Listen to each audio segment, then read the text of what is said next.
For number 3, I am looking if I can factor that numerator. So I'm going to do the diamond method, and I'm looking for two numbers that multiply to a times c.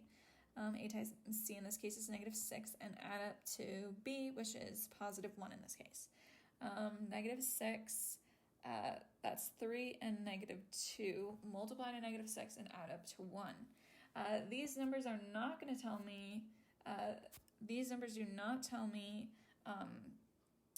my constants in my factored form. They tell me how I can break down this polynomial. So I have x squared plus x minus 2. I can break down that, I can break down this x into 3x minus 2x. That also gives me 1x. And then I'll have 4 terms, and I can factor by grouping. So I'm going to look at the first 2 terms, and I'm going to look for the greatest common factor between the 2. And the greatest common factor between the 2 is 3. So I have 3 times x squared plus, the GCF is 3x.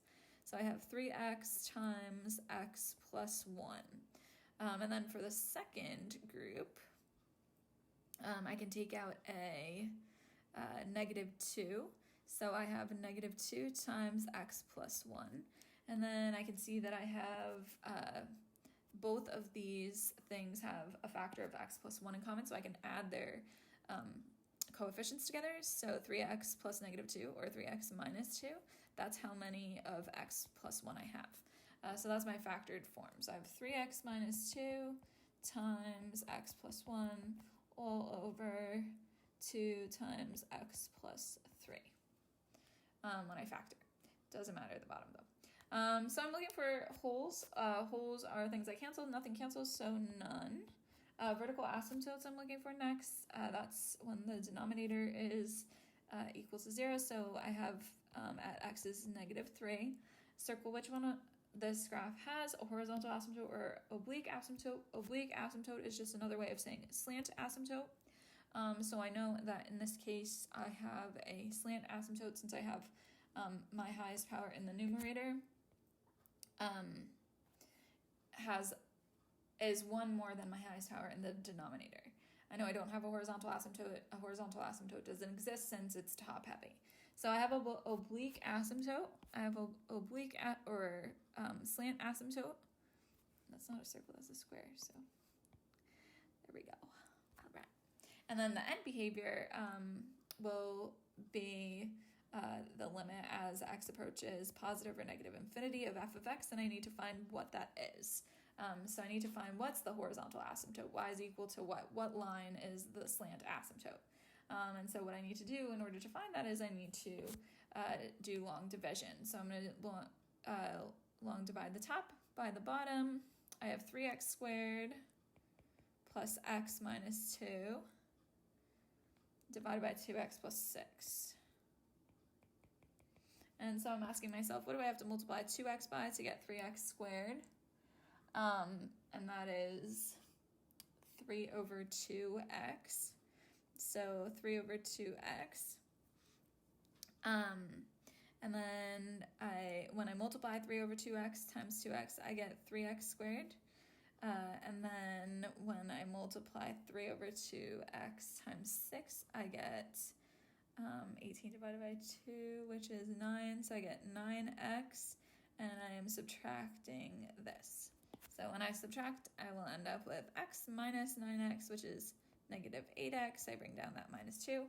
Then I'm asking myself, what do I have to multiply 2x by to get -8x? And that is -4.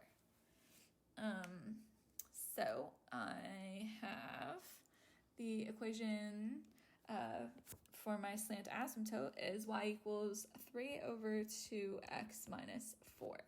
And so my end behavior is 3 over 2x minus 4. My y-intercept is when x is equal to 0, so I have, this is the easiest thing for me to look at. These other terms cancel out. And I'm left with -1/3. So 0 and -1/3 is my y-intercept, and then my x-intercept is based on what makes the numerator equal to 0. So when 3x minus 2 is equal to 0, or when 3x is equal to 2. So when x is 2/3, or when x is -1. So 2/3, 0, and -1, 0. And now I'm going to plot all my important information. So I'm going to start with my vertical asymptote, which is that x is -3. And I'm going to plot that. X is -3. I'm going to have to go down a lot here. So I'm just going to keep going off the page. For these problems with the slant asymptotes, you're probably going to have to go off the graph for most of them. And then my slant asymptote I'm going to graph is y equals 3/2x minus 4. So I'm going to start at -4. I'm going to go up 3 to the right 2, up 3 to the right 2, up 3 to the right 2, and then down 3 to the left 2 over here, and I'm just going to connect these as best as I can in a straight-ish line. Keep going this way. Okay, that should be good. And then I also want to plot my important y-intercepts and zeros, so I have 0, -1/3 right here. I have 2/3, 0. So wait a second. 2/3, 0 right here. Oh, I made that too big. And then I have 1 at -1, 0. So right here.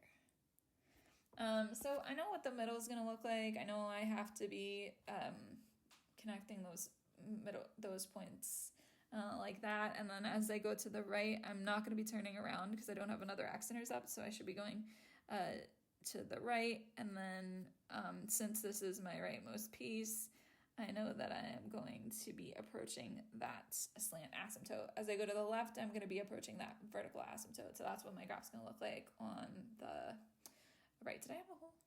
No, there wasn't a hole. Okay, good. And then I know that if I have a piece in the top right, I'm going to have a piece at the bottom left, probably, most likely. So I'm going to just check a point to the left of that vertical asymptote, so -4. I'm going to plug in